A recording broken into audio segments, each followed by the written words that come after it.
दोस्तों, सबसे पहले सब्सक्राइब करें, नोटिफिकेशन बेल दबाएं और सबसे पहले वाली ऑप्शन ऑल करें, जिससे हमारी आने वाली नई वीडियो की नोटिफिकेशन आपको फ़ौरन मिल जाएगी।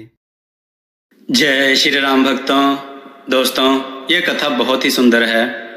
पूरा सुने और अपने विचार कमेंट में ज़रूर दें और कथा को लाइक भी करना ना भूलें। चलिए कथा की ओर चलते हैं। आज की कथा है महाकंजूस व्यक्ति का दान और भंडारा। आइए कथा श्रवण करें। एक समय की बात है, एक नगर में एक महाकंजूस जीवन नामक व्यक्ति रहता था। उसकी कंजूसी सर्व प्रसिद्ध थी। वह खाने पहनने तक में भी कंजूस था। एक बार उसके घर से एक कटोरी गुम हो गई। इसी कटोरी के दुख में जीवन ने 3 दिन तक कुछ ना खाया। परिवार के सभी सदस्य उसकी कंजूसी से बहुत दुखी थे। मोहल्ले में उसकी कोई इज्जत ना थी, क्योंकि वह किसी भी सामाजिक कार्य में दान नहीं करता था। एक बार उस जीवन के पड़ोस में धार्मिक कथा का आयोजन हुआ। वेद मंत्रों व उपनिषदों पर आधारित कथा हो रही थी। जीवन को सद्बुद्धि आई तो वह भी कथा सुनने के लिए सत्संग में पहुंच गया। उसने सोचा, हमारा क्या लगता है। वेद के वैज्ञानिक सिद्धांतों को सुनकर उसको भी रस आने लगा, क्योंकि वैदिक सिद्धांत व्यवहारिक व वास्तविकता पर आधारित एवं सत्य असत्य का बोध कराने वाले होते हैं। कंजूस को और रस आने लगा। उसके कोई कदर न करता, फिर भी वह प्रतिदिन कथा में आने लगा। कथा के समाप्त होते ही वह सबसे पहले शंका पूछता। इस तरह उसकी रुचि बढ़ती गई। वैदिक कथा के अंत में भंडारे का आयोजन था, इसलिए कथावाचक ने इसकी सूचना दी कि कल भंडारा होगा। इसके लिए जो श्रद्धा से कुछ भी लाना चाहे या दान करना चाहे तो कर सकता है। अपनी अपनी श्रद्धा के अनुसार सभी लोग कुछ ना कुछ लाए।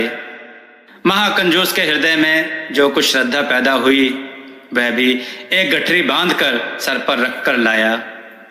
भीड़ काफी थी। कंजूस को देखकर उसे कोई भी आगे नहीं बढ़ने देता।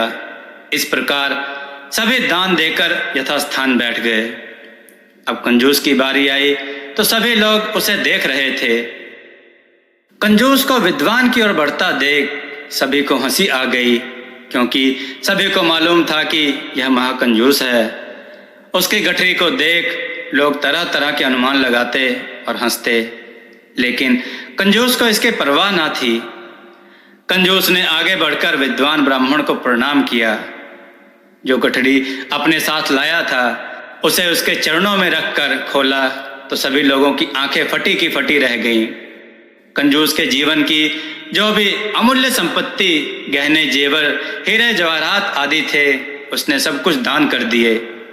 उठकर वह यथास्थान जाने लगा तो विद्वान ने कहा, महाराज आप वहां नहीं, यहाँ बैठिए। कंजूस बोला, पंडित जी यह मेरा आदर नहीं है, यह तो मेरे धन का आदर है। अन्यथा मैं तो रोज आता था और यहीं पर बैठता था, तब मुझे कोई नहीं पूछता था।